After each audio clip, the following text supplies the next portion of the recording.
Story 1. Stolen as an infant and miraculously returned Missouri, 1864. The Civil War had torn America apart. The land was aflame. The winds carried the smell of gunpowder, fear, and change. On a small farm in Diamond County, a boy was born. His name was George. He was not a citizen. He was not even free. He was property. A slave. A person who belonged to others from birth. His mother, a woman named Mary, worked on the farm of a white settler, Moses Carver. She wore a patchwork dress, rose before dawn, and went to bed last. Her infant, George, was her last hope. His father had died before his birth. But the war brought more than bullets. At night, bands of raiders, hunters of black people, prowled Missouri. Even freed slaves were not safe.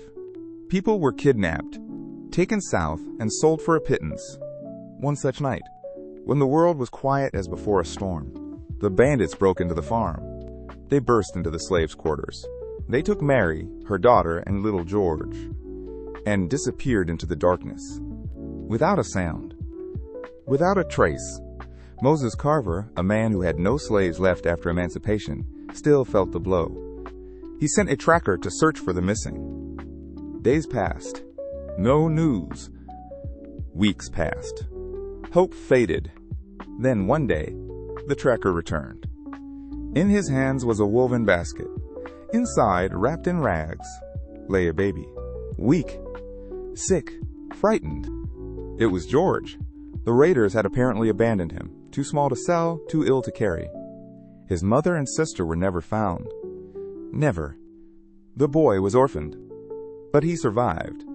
From that moment, Susan Carver, the farmer's wife, took care of him. She had no children of her own. She fed him goat's milk, read him the Bible, and covered him with a wool blanket on cold nights. He grew up quiet, sickly, but remarkably sensitive. From an early age, he showed what would later be called plant sensitivity. He watched flowers. He listened to the rain. He asked, "Why are leaves green? Why do some trees die and others survive?" They called him the plant boy, small, abandoned, doomed to oblivion. He was meant to perish, but fate decided otherwise. He would grow up. He would face rejection, hunger, poverty, and racism. And one day, he would become a man respected by presidents, farmers, children, and professors. But it all began with a basket, and a woman who refused to let him disappear. Thus began the legend of George Washington Carver. Story 2, Learning with Soap and a Slate, Early Morning. Frost.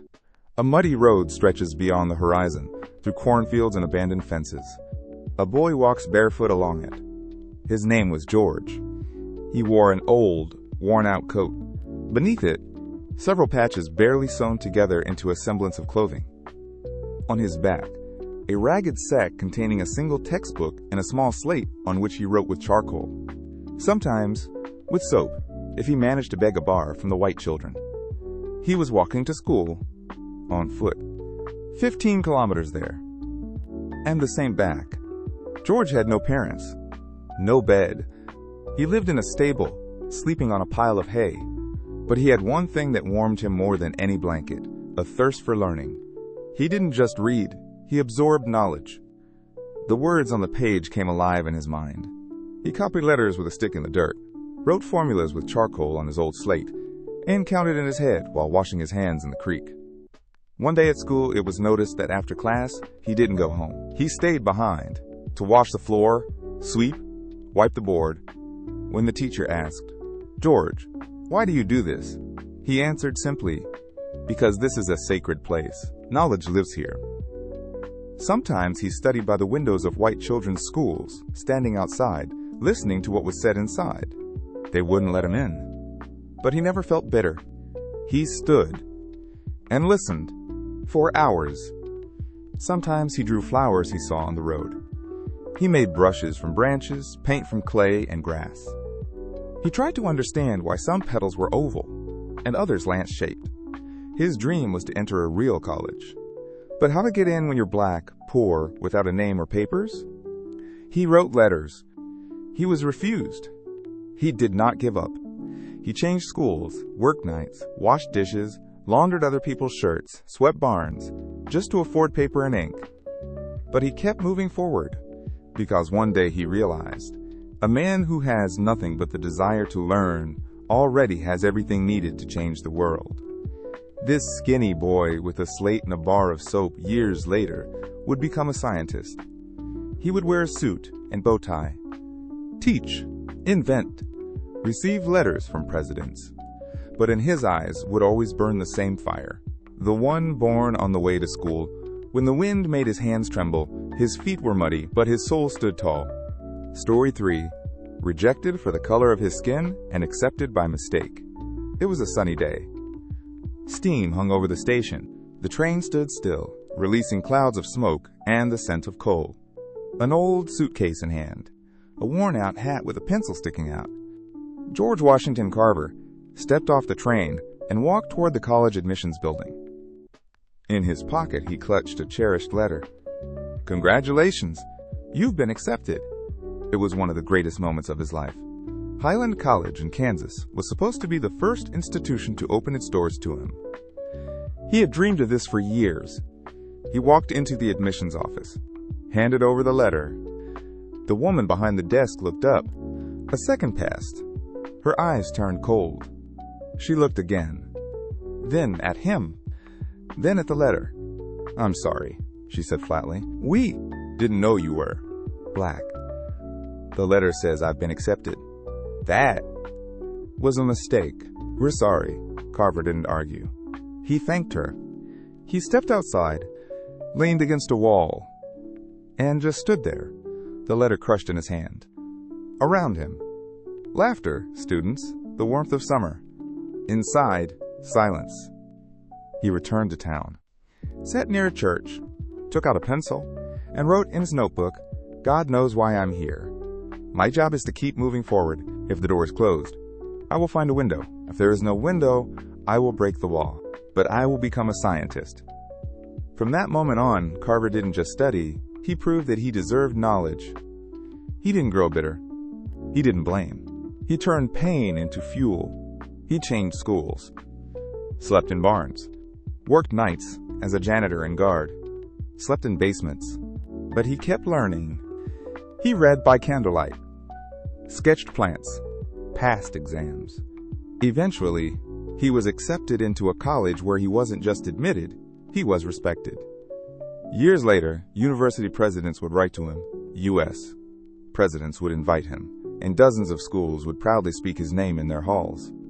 But once, one woman at a front desk couldn't accept a man who would one day be great, and he accepted that, with dignity, and moved forward.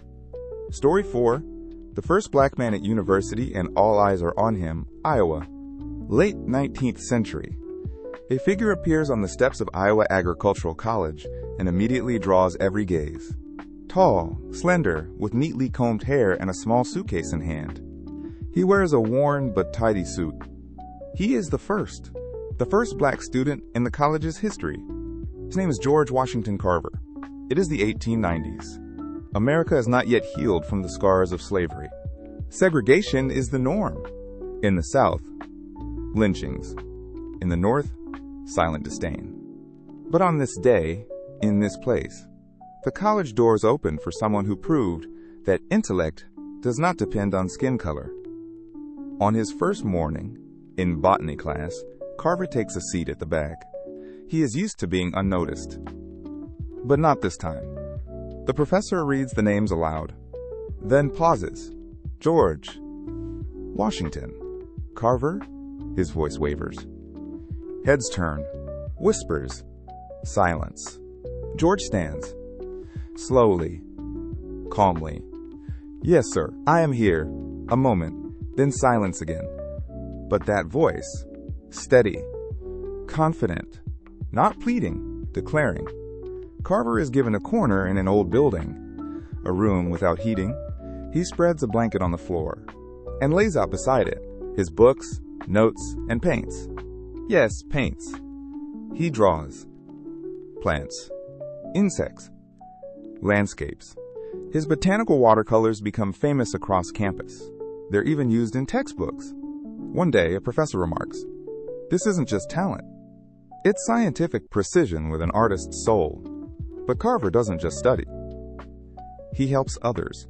He tends the campus gardens, gives plant advice, teaches how to grow vegetables even in poor soil. Soon, he is no longer just a student. He becomes an example. He will earn a degree, then a second. Later, he will become a professor, and later, still a legend. But back then, in those first weeks, he walked down the hallway, feeling every stare. And each glance reminded him, you are not like the rest. You are the first. And how you carry yourself will decide whether others get to be second. And he did not fail. Story 5. 1,000 Ways from Nothing. Peanuts, Silence, and a Genius. The dim light fell on the laboratory table. The room was modest. Wooden shelves, simple jars of powders, glass test tubes. No modern equipment. Even water had to be fetched by hand. Yet here, miracles were being made. George Washington Carver stood at the table with half a sack of peanuts. Before him, just an ordinary seed. Nothing special at first glance. A cheap crop grown in the poor soil of the South. Farmers were tired of it. It brought no profit. But Carver looked at it. The way an artist gazes at a blank canvas. The way an alchemist eyes a heap of raw ore. He would say, the universe is hidden in a peanut. You just have to know how to see it. And he saw. For months, with little sleep, he worked in his lab, ran experiments, analyzed compounds, mixed extracts, heated oils, recorded reactions in a neat notebook. When students were asked, what's Professor Carver doing? They'd laugh, cooking up a peanut explosion. But the laughter faded when the results began to appear. From peanuts he created glue, paint, ink, cosmetics, synthetic rubber, soap, linoleum, insulation, milk, ink, and even paper. And that was just the beginning. He developed over 300 products from peanuts. From sweet potatoes, another 100. From soybeans, pecans, hulls, even plant waste, dozens of new uses. He was invited to speak before the U.S. Congress. Senators sat in silence as Carver told them, I didn't just save the peanut. I saved the South. I gave farmers something they could grow, use, and process. I gave hope to those who had nothing, and he did it all without patents. He registered almost nothing in his own name. When asked, why don't you patent your inventions? He replied, God gave me this. How can I charge for it? Let it belong to everyone. Farmers, the poor, students, black children, white industrialists, they all began to see Carver not just as a scientist, but as a man who taught them how to turn dust into gold, not for wealth, but for the future.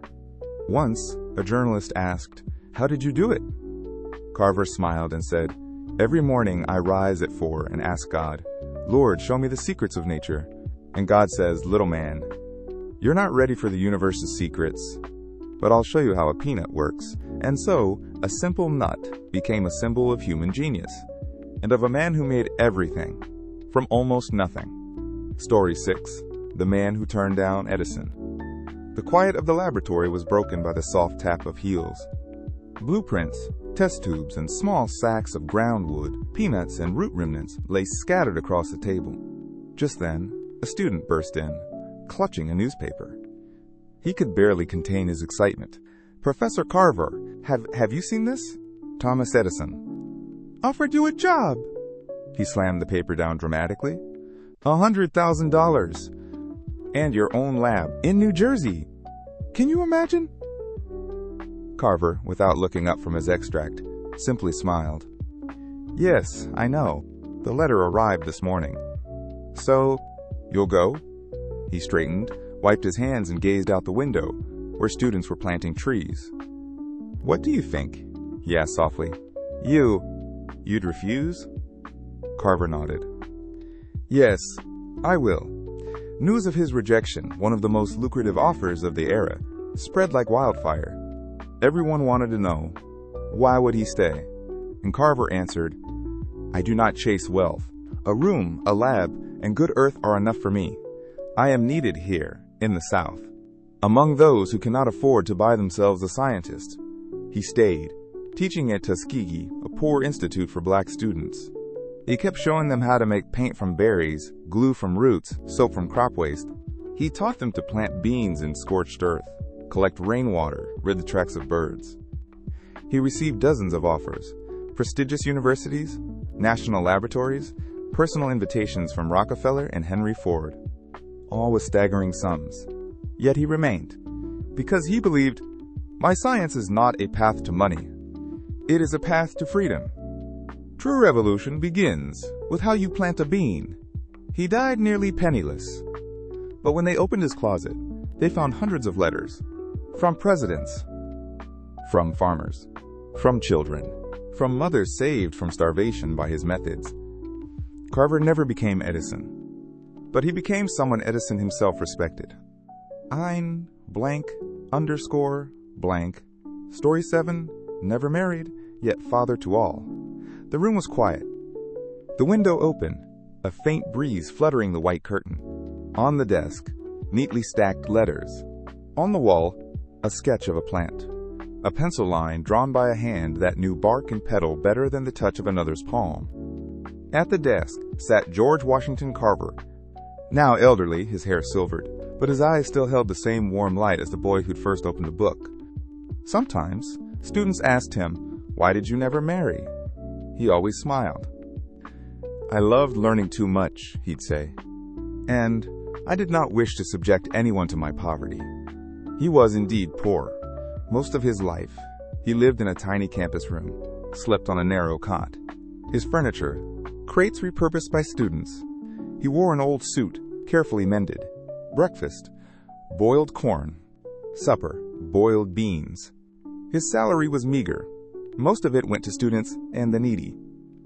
But if you walked through Tuskegee's campus, you'd see they called him doctor, even as he washed test tubes. They called him father, even if they'd never heard their own say the word. He was alone, yet never lonely. When someone felt ill, he brought herbs and kind words. When a student lost hope, he sketched them a flower and wrote, "If God took care of the petal, he will take care of you." He taught them to make flour from potato peels, dye cloth with berry juice, build ovens from clay, hold on to dignity, even in rags. Once, a student whispered to him, "Professor Carver, if you were my father, I wouldn't fear the future." He rested a hand on her shoulder and replied, "Then consider me so." He could have been wealthy, famous, lived in New York, sat beside Einstein, but he stayed where it was harder, where the overlooked lived. Because he knew, love is not what you take, it's what you give without reserve. He left no children, but he left generations. He never held a baby in his arms, yet thousands called him father. And when he died, newspapers hailed the great scientist, the pioneer of agricultural study. But at Tuskegee, on the bench outside his old lab, someone softly whispered, "Papa's gone."